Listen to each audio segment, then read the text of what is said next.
Shalom, Bapak Ibu, Saudara-saudari yang dikasihi oleh Tuhan Yesus Kristus. Selamat berjumpa kembali di channel Suara Rohani Kristen.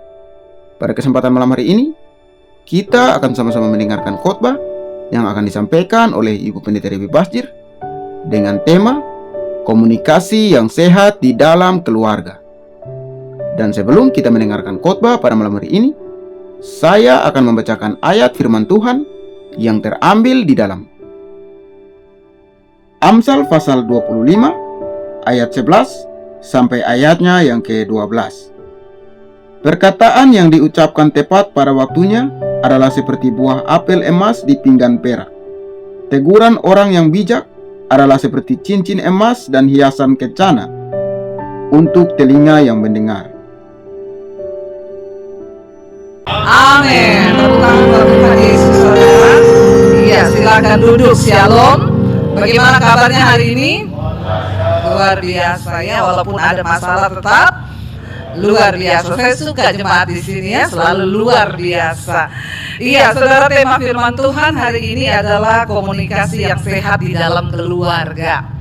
Siapa yang keluarganya komunikasinya sehat? Nggak ada. Berarti rusak semua ini. Ya. Kita mau ya rumah tangga kita itu komunikasinya sehat. Kenapa saudara? Karena komunikasi itu kalau dalam tubuh itu seperti otak. Ya. Otak itu yang memerintahkan semua dalam tubuh kita ini berjalan dengan normal. Saya kemarin kehilangan sepupu saya. Ya, dia minggu yang lalu mau pelayanan, tiba-tiba dia rasa pusing. Lalu dia pingsan, dia di depan gereja, dia mau pelayanan.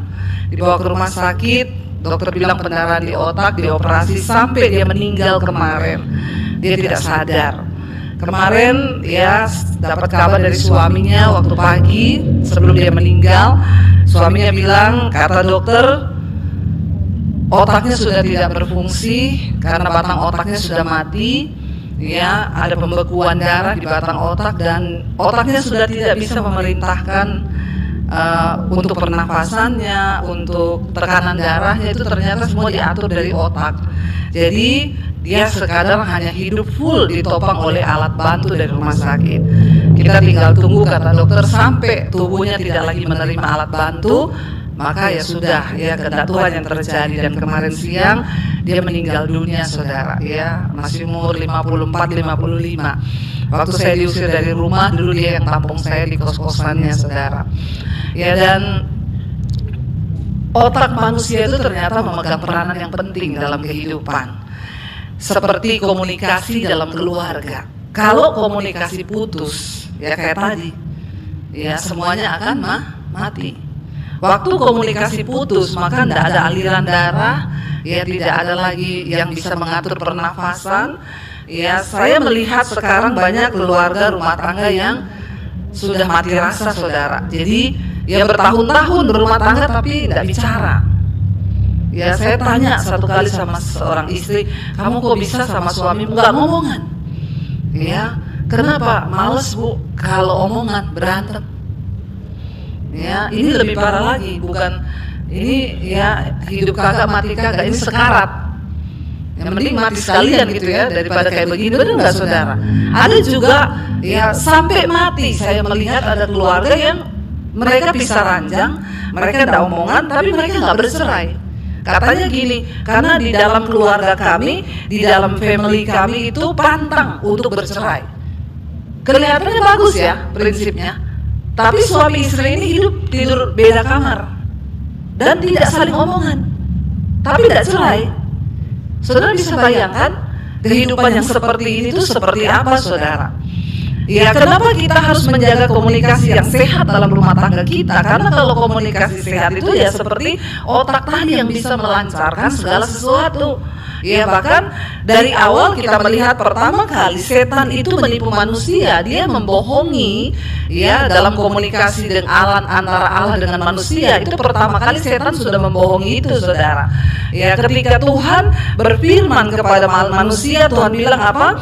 Ya, semua pohon dalam taman ini boleh kau makan buahnya dengan bebas. Itu komunikasinya Tuhan kepada manusia. semua pohon di taman ini boleh kau makan buahnya dengan bebas kecuali pohon ya pengetahuan yang baik dan yang jahat. Tapi ketika iblis datang, ya dikatakan, adapun ular itu paling cerdik dari segala binatang di darat yang dijadikan oleh Tuhan. Ular itu berkata kepada perempuan itu, tentulah Allah berfirman, semua pohon dalam taman ini jangan kau makan buahnya. Kita lihat di sini, pertama kali setan menipu manusia itu, dia merusak komunikasi Allah dengan manusia. Itu liciknya setan. Pertama kali saudara, dia tahu karena ketika komunikasi itu rusak, maka sebuah hubungan itu pasti rusak. Dan benar terjadi kerusakan hubungan manusia dengan Allah terpisah gara-gara Tuhan membohongi dan memutarbalikkan komunikasi antara Allah dengan manusia. Ya, hati-hati saudara. Iblis tahu sebuah hubungan itu dibangun di atas dasar komunikasi yang sehat. Kalau komunikasi putus ya ibarat jalan tol. Ya jalan putus ya udah kita ya udah berhenti di situ. Jangankan berkat Tuhan, jangankan anugerah Tuhan, ya kita tidak akan mungkin melihat ya hal-hal yang luar biasa dari Tuhan dalam hidup kita. Kita buka dulu bersama Amsal 25 ayat yang ke-11 saudara. Amsal 25 ayat yang ke-11 ya kita baca bersama, dan ayat yang ke-12 lah ya. Baca bersama 1, 2, 3. Perkataan yang diucapkan tepat pada waktunya adalah seperti buah apel emas di pinggan perak. 12. Teguran orang yang bijak adalah seperti cincin emas dan hiasan kencana untuk telinga yang mendengar. Ya, di sini ada dua hal, perkataan dan teguran. Di dalam komunikasi itu ada unsur perkataan, nasihat, ada teguran. Ya, dikatakan di sini bahwa perkataan yang diucapkan tepat pada waktunya adalah seperti buah apel emas di pinggan perak. Kenapa seringkali terjadi pertikaian dalam sebuah keluarga? Ya karena ada perkataan yang tidak tepat pada waktunya diucapkan. Ya, amin ibu-ibu, amin bapak-bapak. Ya, kalau belum tanggal gajian, ibu-ibu tidak usah dulu ngomong soal uang ya, karena itu tidak tepat waktu. Ya, bisa menyulut emosi ya. Jadi kita ini harus bisa membaca situasi. Kalau suami lagi sakit kepala, ya jangan ngomong hal-hal yang bikin runyam ya. Karena perkataan yang tepat pada waktunya itu ya hasilnya luar biasa. Ya, tapi namanya manusia ini kan kita seringkali lepas kontrol kan. Karena ada ego, ya ada emosi, sehingga kenapa terjadi pertikaian, pertengkaran, bahkan perceraian, karena kebanyakan perkataan itu disampaikan tidak tepat waktu. Ya, kita perlu menjaga diri di sini. Saya dan suami pun mengalami proses yang begitu luar biasa, karena orang Solo sama Solo sini beda. Ya, kalau orang Solo itu ya ngomongnya direm terus, lah orang Solo sih bablas remnya. Ya, jadi ya kita aja kalau naik mobil, dia kalau nyetir saya bilang gas, gas, ya gasken. Ya, dia kalau saya nyetir di tol non rem. Ya memang seperti itu saudara. Ya tapi ya kita kan lama-kelamaan ada waktu, namanya manusia itu semua harus belajar. Saya kalau lihat muka suami saya lagi jenggureng tuh, orang Jawa bilang itu jangan ngomong, tunggu dulu aja. Ya saya semakin hari semakin memahami dia. Ya nanti kalau dia, ya karena dia kalau begini tuh lapar. Ya, enggak kalau dia begini, coba saudara ngomong apapun tuh salah. Ya itu pasti ribut karena dia lagi lapar. Nah orang lapar tuh kan mudah emosi. Ya jadi harus pintar-pintar membaca situasi saudara ya. Kalau dia lagi ada masalah, jangan ya, ada banyak persoalan dalam rumah tangga ini yang harus kita komunikasikan. Tapi bagaimana menjaga komunikasi yang baik dalam keluarga? Nomor satu, perhatikan waktu untuk bicara. Terutama ibu-ibu yang sering kebablasan remnya, amin ibu-ibu. Saya juga ibu-ibu. Ya jadi saya ngomong ini karena saya tahu kita lebih Google Map dari Google Map toh. Lebih satelit dari satelit kan. Jadi kita ini perlu belajar ya. Karena perkataan yang diucapkan tepat pada waktunya itu seperti buah apel emas ya di pinggan perak. Apel emas itu berharga nggak? Berapa gram itu coba? Ya, tapi Alkitab ngomong loh. Ya, kalau kita bicara tepat pada waktunya, itu pertama kunci kemenangan, kunci berkat dalam sebuah keluarga. Ayo tepat waktu. Tunggu waktu yang tepat, ajak suami bicara. Namanya masalah itu pasti ada dalam rumah tangga. Ya, masalah kita, masalah keluarga besar kita. Kita ini kan juga punya keluarga besar yang sering bikin ribut dalam keluarga kita, dalam rumah tangga kita. Persoalan mertua, persoalan ipar, persoalan kakak adik kita itu tuh bikin, kalau kita nggak tepat waktu dan salah cara komunikasinya, itu bahaya saudara. Sebuah hubungan dibangun berdasarkan komunikasi ya. Jadi kalau komunikasi rusak, maka rusak juga sebuah hubungan ya. Saya belajar saudara, dulu kami ini kalau soal komunikasi ya, kami inilah yang paling diproses Tuhan berdua ya, karena tidak mudah ternyata orang Solo menikah dengan solois itu tidak gampang. Dari awal pernikahan komunikasi kami sudah rusak ya, sangat rusak. Kenapa saudara? Selalu salah paham ya. Suami saya itu salah paham. Saya ngomong nadanya tinggi, dia pikir saya marah ya. Selalu ketika saya ngomong, ayo Jo makan, dia bilang nggak usah nesu. Lah, saya ini padahal niatnya tuh baik, ngajak dia makan, tapi nadanya tinggi, nada orang Sulawesi ya. Ayo makan ya, dia tuh lihat saya, mbok ojo nesu toh. Saya bilang aku tidak nesu loh. Lah itu nadamu nesu orang, malah jadi nesu. Karena ya komunikasi kami ini dari awal itu, aduh saya tuh stres dengan urusan komunikasi antara kita berdua. Sampai saya selalu dibilang, mau belajar ngomong itu yang enak. Saya bilang, gimana belajar ngomong yang enak gimana? Nek ngomong itu nada belakangnya turun ya, tak ajari. Saya bilang orang Sulawesi kalau ngomong nada belakangnya, coba saudara bayangkan jadi saya, apa dah stres? Ya saya dari kecil kalau ngomong nada belakangnya naik. Nikah sama suami orang Solo, disuruh belajar nada belakangnya, susah enggak? Susah saudara. Jadi saya tuh kadang harus mengingat-ingat kalau ngomong sama dia, ya mau ngajak makan, Jo, makan, turun langsung, ya. Tapi akhirnya ya saya berusaha untuk belajar ya, sampai kadang juga omongannya jadi gimana say, kita mau pergi enggak? Kok jatuhnya kayak horor ya? Jatuhnya kayak kuntilanak gitu. Ya tapi ya kami belajar saudara. Bayangkan kita ini disatukan. Urusan komunikasi dulu tuh udah, aduh saya tuh kadang stres loh. Bener-bener stres, saya enggak marah, dipikir marah terus. Saudara emosi enggak? Emosi loh, saya tuh enggak marah loh, tulus loh. Sampai sekarang pun kadang masih keceplosan. Ya, orang enggak marah, enggak ada angin, enggak ada badai, dituduh emosi. Coba ya, sudah sebegitunya saya berusaha, tapi ya tetap aja. Jadi sampai satu saat saya stres, saya bilang, lah kamu tuh kenapa enggak nikah sama orang Jawa aja toh? Kalau memang masalah bahasa selalu jadi masalah. Ya siapa suruh kamu nikah sama Debbie Basir? Coba nikah sama Sri Rezeki. Nah itu kan urusannya beda. Tiap hari, Mas, ya, monggo Mas. Kok horor saudara ya? Tapi ya kita belajar memaklumi itu, akhirnya ya puji Tuhan sih sekarang suami saya mulai mengerti. Ya waktu dia menuntut saya dengan komunikasi seperti itu, saya juga coba tuntut dia. Coba kamu sekarang, ya saya tuntut, kamu ngomong coba nada belakangnya tinggi. Coba, enggak bisa dia. Orang dia aja kalau marah sama anak ya, saya bilang marah saya, marah.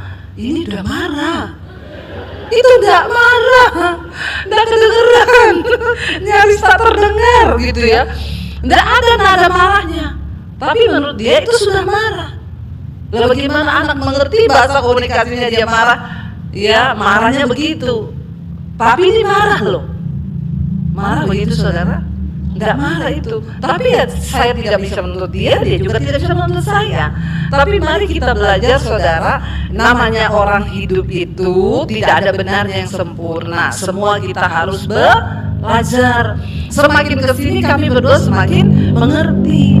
Ya, orang saya semakin mengerti bahasa tubuhnya aja, bukan cuma bahasa mulut. Dia kalau udah diem, oh dia marah ini. Marahnya itu dia diem. Ya, jadi saya juga rem ini. Ya, kalau dia sudah diem, ya saya ngerem. Oh dia itu marah. Ya, jadi saya belajar untuk mengenali.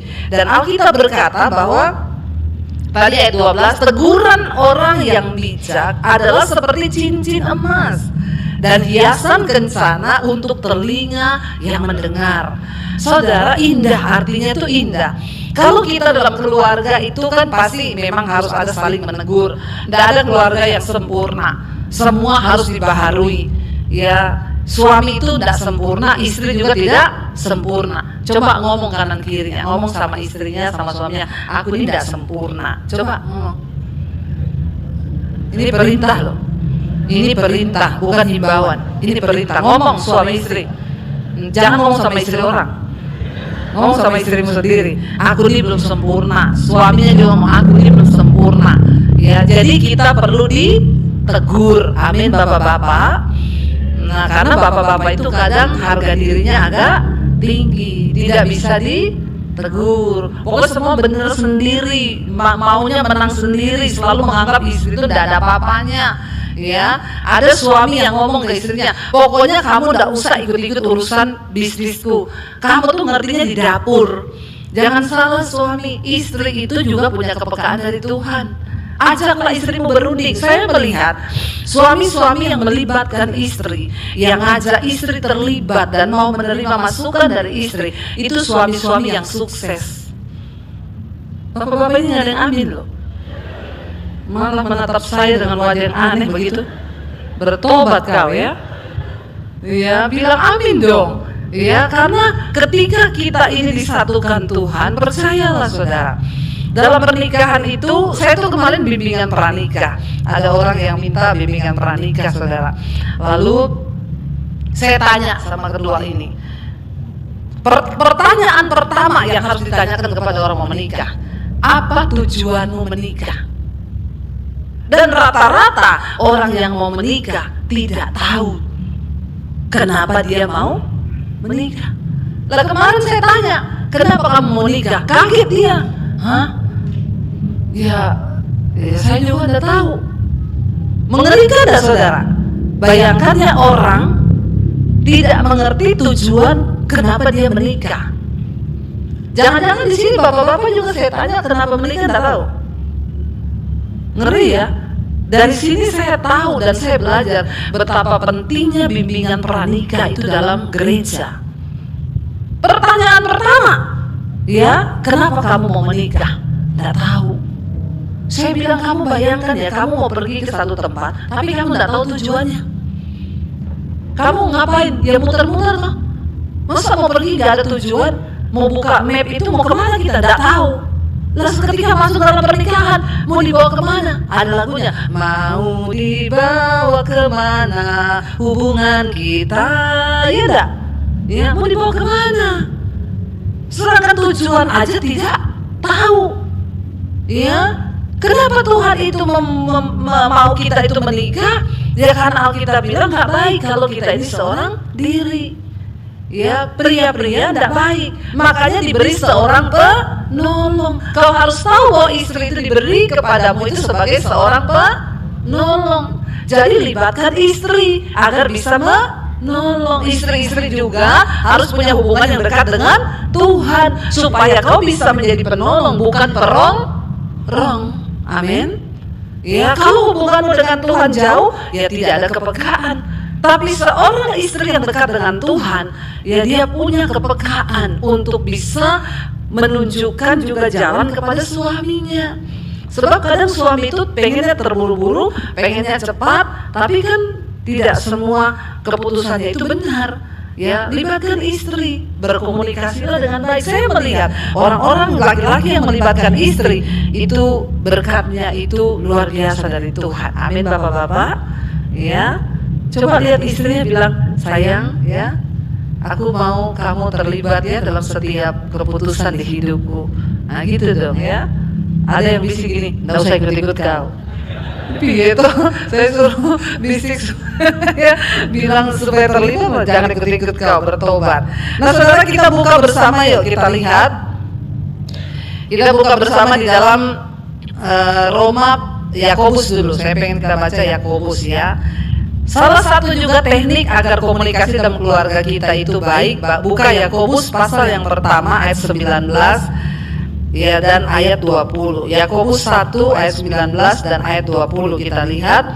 Salah satu kunci dalam kita membangun komunikasi yang baik itu ya, baca bersama-sama di sini ya dengan suara yang keras supaya kita semua memahami dan melakukan ini, karena ini kelihatannya ayat yang simple tetapi sangat susah. Yuk kita baca bersama. Firman Tuhan ini berkata, hai saudara-saudara yang kukasihi, ingatlah hal ini. Setiap orang hendaklah cepat untuk mendengar, tetapi lambat untuk berkata-kata, dan juga lambat untuk marah. Ya, kenapa ayat yang berikutnya? Sebab amarah manusia tidak mengerjakan kebenaran di hadapan Allah.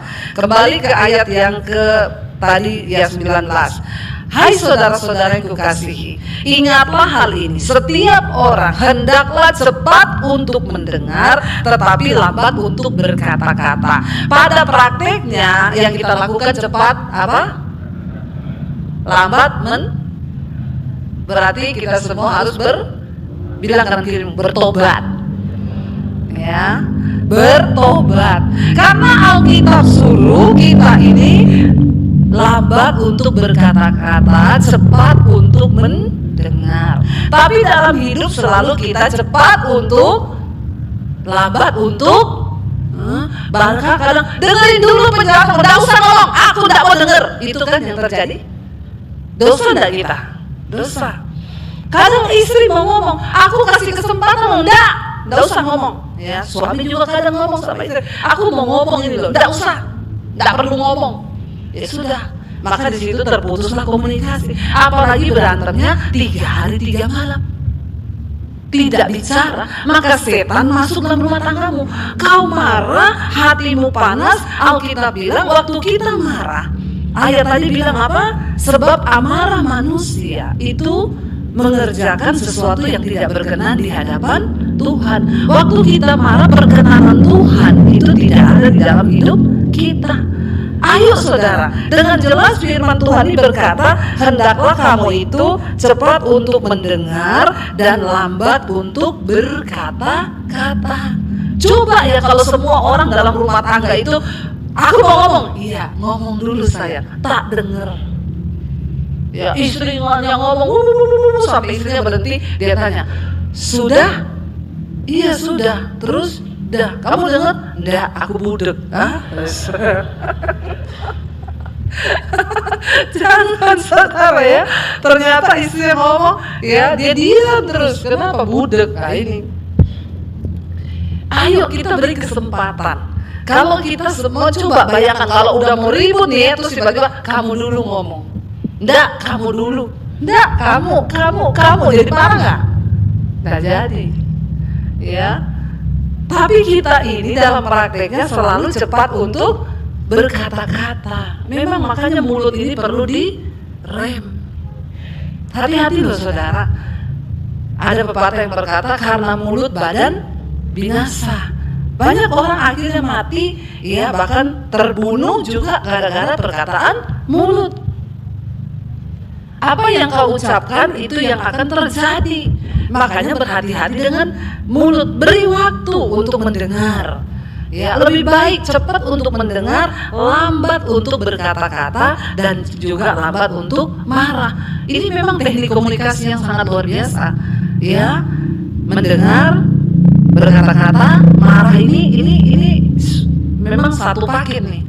Ya, Kebanyakan orang cepat mendengar, cepat ya marah, tidak mau mendengar, akhirnya ya kepahitan berujung pada ya luka batin, akhirnya bubar sebuah hubungan. Bayangkan saudara, kalau komunikasi dalam keluarga itu sudah rusak, ya anak-anak kita juga pasti akan melihat orang tuanya ini kok seperti apa, lalu mereka itu hidup di dalam tidak ada damai sejahtera, mereka mencari di luar. Tapi ketika saya itu sudah melihat loh, kalau orang tua itu di dalam rumah tangganya akur, komunikasinya bagus, anak-anaknya juga pertumbuhan emosionalnya juga bagus. Tapi kalau orang tuanya diam-diaman berantem, itu anak-anak juga saudara jiwanya sakit, maka pasti mereka akan jatuh dalam pergaulan-pergaulan yang tidak benar. Nah, ayat ini berkata, ayo kita belajar untuk apa? Lambat berkata-kata, tapi cepat untuk mendengar. Orang yang cepat untuk mendengar artinya memberi waktu kepada pasangannya, kepada anak, kepada orang lain. Kita ini harus loh membangun komunikasi yang sehat. Saya pengen kita buka Roma pasal yang ke-15, yuk. Kita buka Roma pasal yang ke-15 ayat yang ke-5 dikatakan di sana saudara. Ya. Ayat yang ke-5. Semoga apa? Allah yang adalah sumber ketekunan dan penghiburan mengaruniakan kerukunan kepada kamu sesuai dengan kehendak Kristus. Jadi semoga Allah yang adalah sumber ketekunan dan penghiburan mengaruniakan kerukunan kepada kamu sesuai dengan kehendak Kristus. Jadi siapa sumber dari ketekunan dan penghiburan itu? Allah. Nah, kalau kita ini dalam keluarga mau komunikasi kita sehat, maka kita harus melekat pada sumbernya. Saudara nggak mungkin membangun komunikasi yang sehat dalam keluarga kalau hubunganmu dengan Tuhan saja tidak benar. Kalau seseorang hubungannya dengan Tuhan itu rusak, maka pasti hubungannya dengan sesama juga rusak. Ya, tapi kalau orang itu melekat pada sumber itu sendiri, maka dia menerima sesuatu yang baik dari sumber itu. Ya, istri yang takut Tuhan, yang hidup dekat dengan Tuhan, itu tidak akan menjadi sumber kegaduhan di dalam keluarga. Suami yang melekat pada Tuhan, yang hidup takut Tuhan, yang mencintai firman Tuhan, juga akan menjadi sumber berkat di dalam keluarga. Tapi sebaliknya, kalau hubungan kita dengan Tuhan itu rusak, istri tidak dekat dengan Tuhan, itu pasti istri ini menjadi sumber bencana dalam keluarga. Ya, karena sakit jiwa pasti. Ya, orang itu jiwanya bisa dipulihkan kalau kita dekat dengan Tuhan. Jadi istri itu tidak baper, koper, bagasi. Iya kan? Ya, apa itu baper? Bawa perasaan. Koper, korban perasaan. Kalau jadi baper, koper, bawa perasaan, korban perasaan, jadinya bagasi. Bahagia enggak, sedih iya. Amin. Ya, jadi ingat-ingat itu. Ya, bahaya ini saudara. Kalau kita jauh dari Tuhan, tidak melekat pada sumber, yaitu dikit-dikit baper. Suami ngomongnya A, kita nangkapnya Z. Ya, karena memang kita lagi sakit jiwa, karena tidak melekat kepada Tuhan. Apa-apa dikit baper. Dulu saya begitu tuh. Ya, suami ngomongnya siapa, saya nangkapnya siapa. Saya bisa tersinggung sama ipar, saya berantem sama suami, padahal saya marahnya sama ipar saya.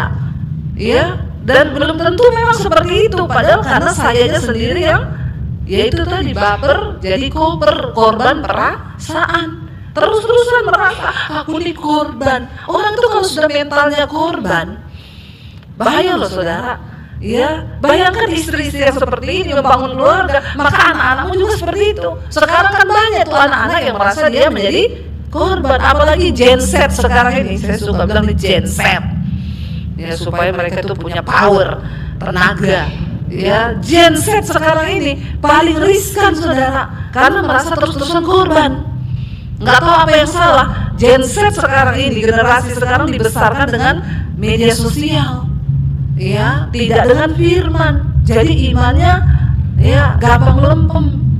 Banyak yang menjadi korban. Apalagi lihat papa mamanya nggak akur, ya sudahlah. Ya, dia curhat. Anak saya itu loh dikit-dikit ngomong sama saya, tuh loh mam, Temenku jam 1 malam nelpon mau curhat, katanya besok mau cari psikiater. Saya bilang, sakit jiwa apa lagi temenmu itu? Nggak tahu. Ya, tapi memang sih orang tuanya nggak akur. Ya, jadi anak saya jadi tempat pelampiasan. Dengerin dong curhatku sebelum saya ke psikiater besok. Ya, kata psikiater saya ini sakit jiwa sudah stadium akhir.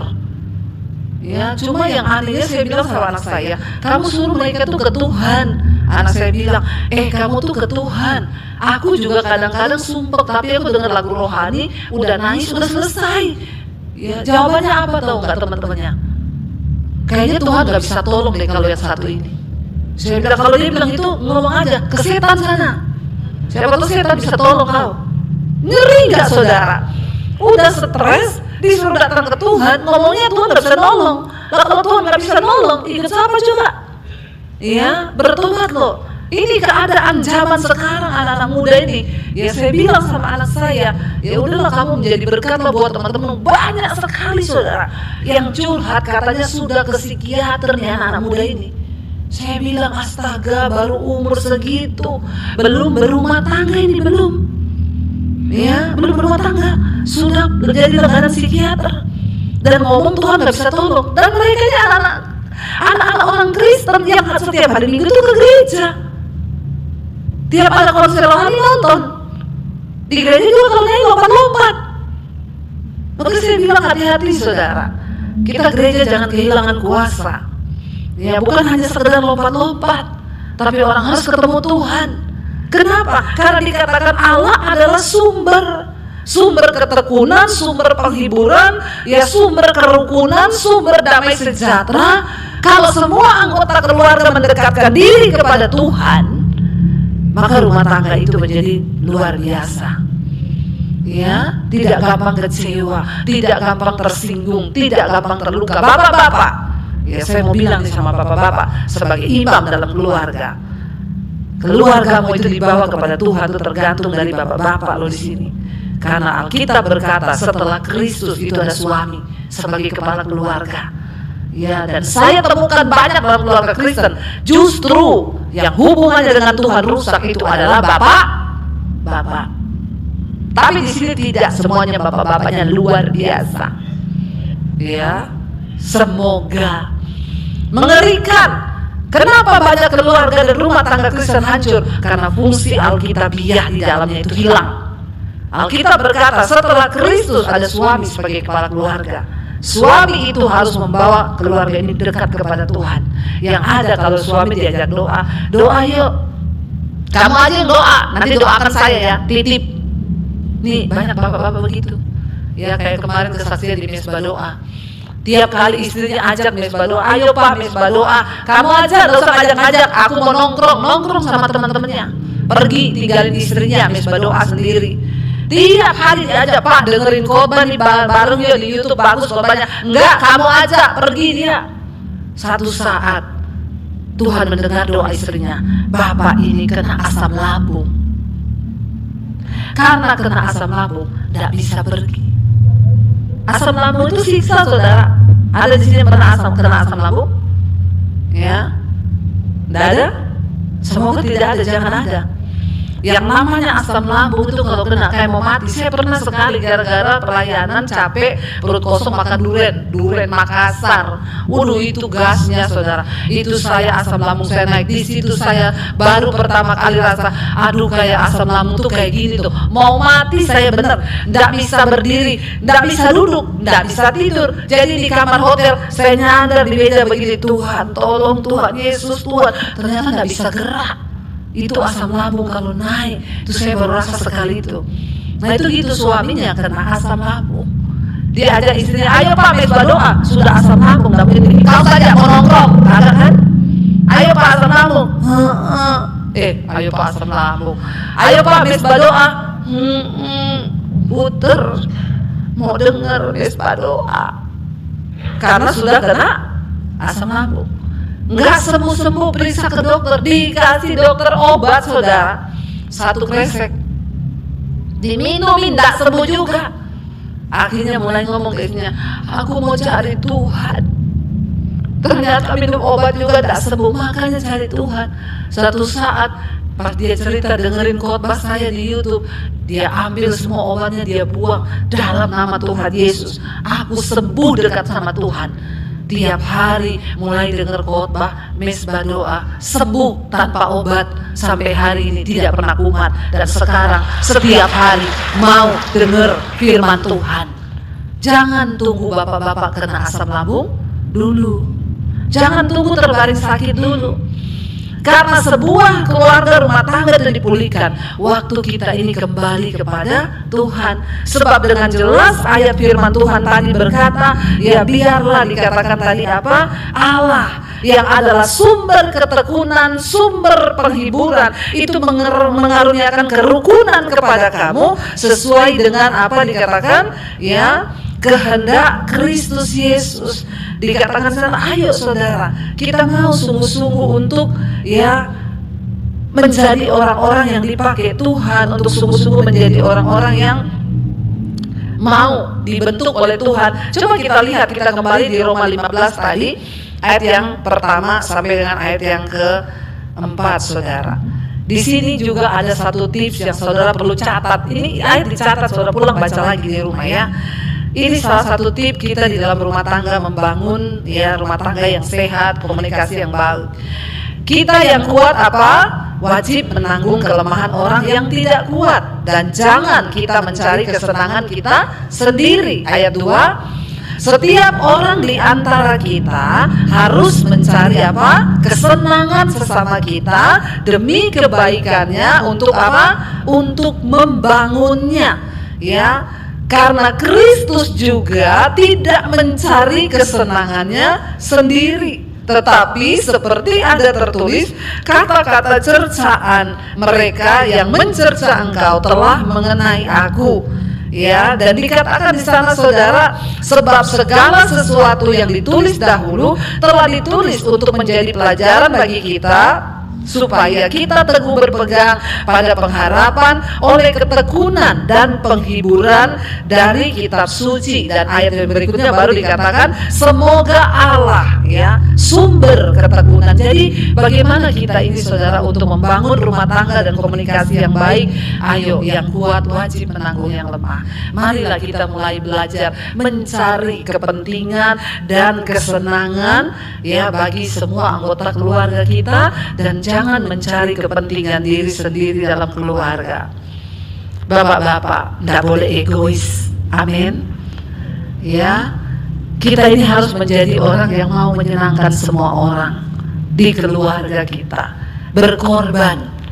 Jangan egois, menuntut terus, apalagi kamu itu tidak pernah mengerti aku. Ya, aku ini loh, gini. Lalu suaminya juga, istrinya juga ngomong, saudara, kita kacau. Kita belajar dari Kristus. Dikatakan bahwa Kristus itu tidak mencari kesenangannya sendiri, tapi mencari kepentingan kita bersama. Yang datang suami istri boleh gandengan tangan dan bilang, ayo kita saling mendahului untuk mencari kepentingan orang lain, bukan kepentingan kita. Saya undang para imam musik maju ke depan. Saudara, kita bersyukur bahkan hari ini juga ada perjamuan kudus di depan kita. Ya, kita mau belajar untuk kita ini belajar saling mengasihi, saling mengampuni di dalam keluarga. Bahkan kita mau saling membangun kepada hubungan yang lebih baik lagi di dalam Tuhan. Terima kasih Bapa, kami mengucap syukur Tuhan buat semua hal terbaik yang Tuhan kerjakan dalam hidup kami. Mari kita bangkit berdiri bersama. Terima kasih Tuhan. Bapak, Ibu, saudara-saudari yang dikasihi oleh Tuhan Yesus Kristus, kita telah bersama-sama mendengarkan khotbah yang telah disampaikan oleh Ibu Pendeta Dewi Basjir dengan tema komunikasi yang sehat di dalam keluarga. Kiranya lewat khotbah yang telah kita dengar pada malam hari ini memberkati setiap kita orang percaya. Dan di akhir video ini kita akan sama-sama menyaksikan suatu renungan firman Tuhan yang akan disampaikan oleh Ibu Cornelia. Selamat menyaksikan. Tuhan Yesus memberkati. Pada malam hari ini, mari kita mau merenungkan firman Tuhan yang boleh terambil di dalam Mazmur 34 ayat yang pertama hingga ayat yang ke-11 judul bacaan dalam perlindungan Tuhan. Ayat yang pertama dari Daud, pada waktu dia pura-pura tidak waras pikirannya di depan Abimelek sehingga ia diusir lalu pergi. Mama, saudara sekalian yang diberkati oleh Tuhan, di dalam kehidupan kita percaya bahwa kita hidup, kita tidak akan sendirian, kita hidup dan kita bersama dengan Tuhan, kita dijaga dan dipelihara oleh Tuhan.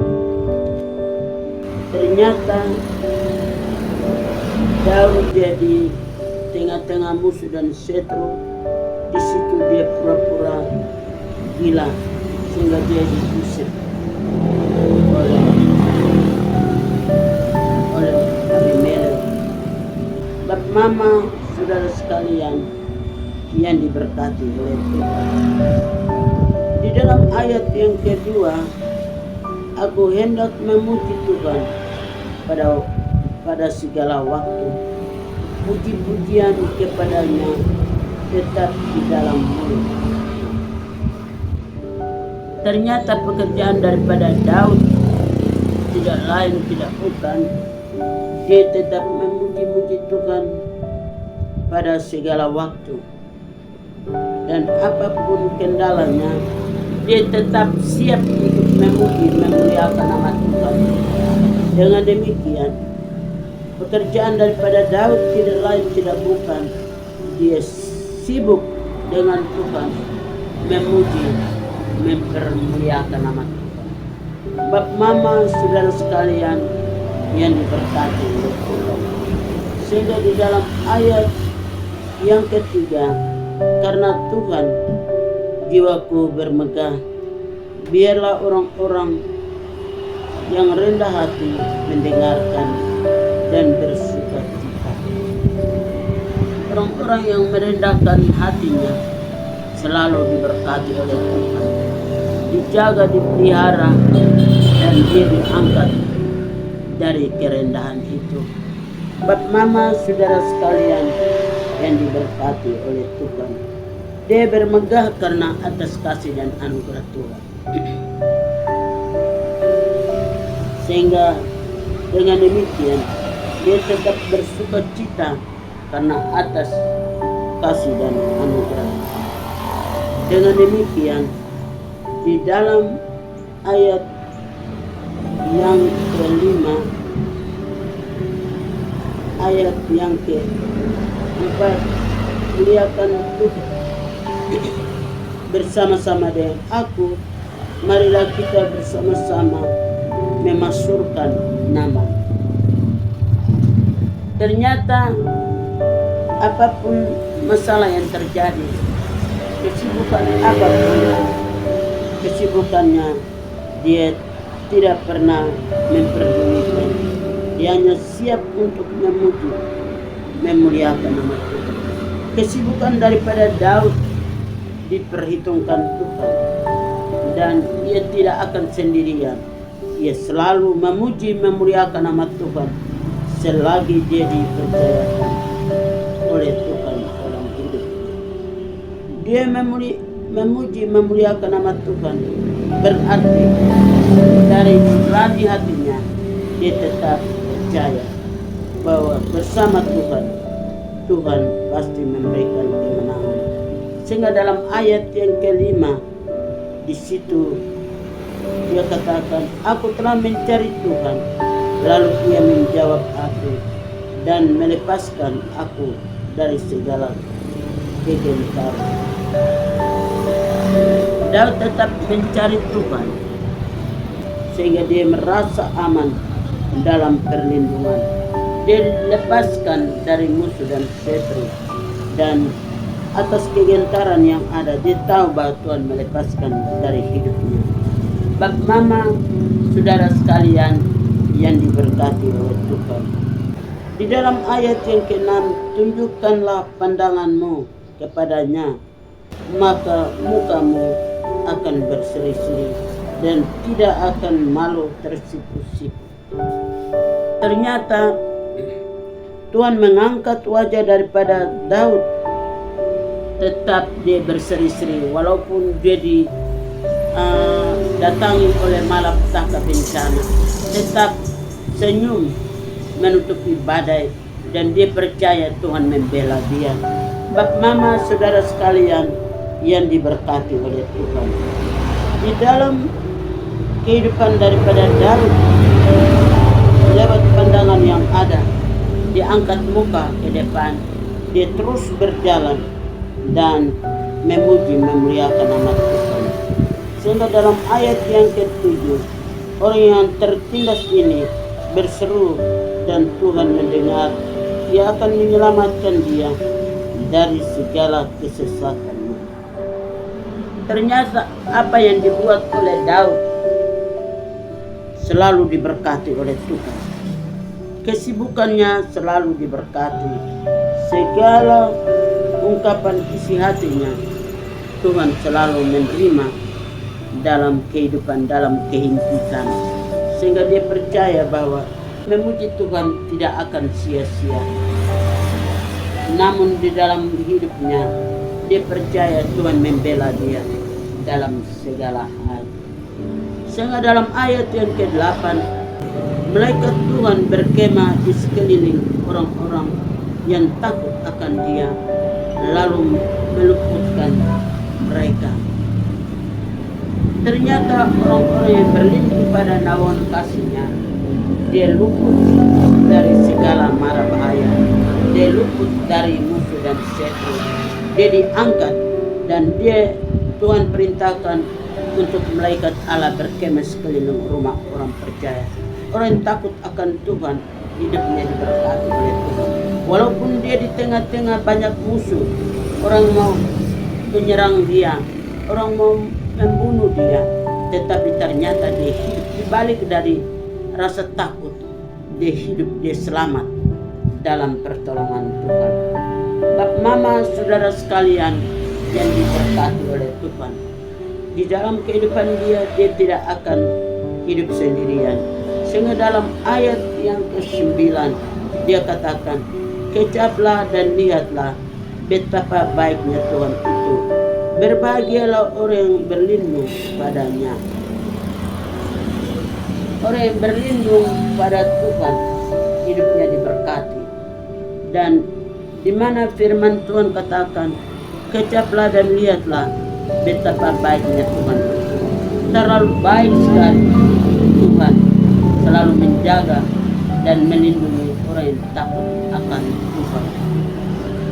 Sehingga dalam ayat yang ke-10 dia katakan, takutlah akan Tuhan, hai orang-orang yang kudus, sebab tidak berkekurangan orang-orang yang takut akan Dia. Ternyata takut akan Tuhan, benci kepada kejahatan, hidupnya diberkati. Tangan Tuhan selalu menopang dia. Tangan Tuhan selalu senantiasa mengangkat segala kejatuhan, dan dia tidak akan jatuh tergeletak, tetapi dia diangkat oleh tangan Tuhan. Bapak mama saudara sekalian yang diberkati oleh Tuhan, orang hidup bersama dengan Tuhan tidak rasa takut gemetar, tetapi hidupnya diberkati oleh Tuhan. Sehingga dalam ayat yang ke-11 dia katakan, singa-singa muda merana kelaparan, tetapi orang-orang yang mencari Tuhan tidak berkekurangan satu apapun. Ternyata hidup orang yang takut akan Tuhan selalu dipenuhi dengan berkat-berkat Tuhan. Selalu Tuhan menggembalakan dari tempat yang gersang datang kepada tempat yang selalu dipenuhi dengan segala berkat-berkat. Bapak mama saudara sekalian yang diberkati oleh Tuhan, hidup bersama dengan Tuhan, hidupnya akan mendapat berkat daripada Tuhan. Mari hidup ini kita menggantungkan pengharapan kita kepada Tuhan. Biarlah pada malam hari ini, mari kita pulang di dalam firman. Firman ini menjadi kekuatan bagi kita, menjadi senjata yang ampuh bagi kita. Mulai dari malam ini sampai Maranatha, di dalam nama Bapa, Anak, dan Roh Kudus. Amin.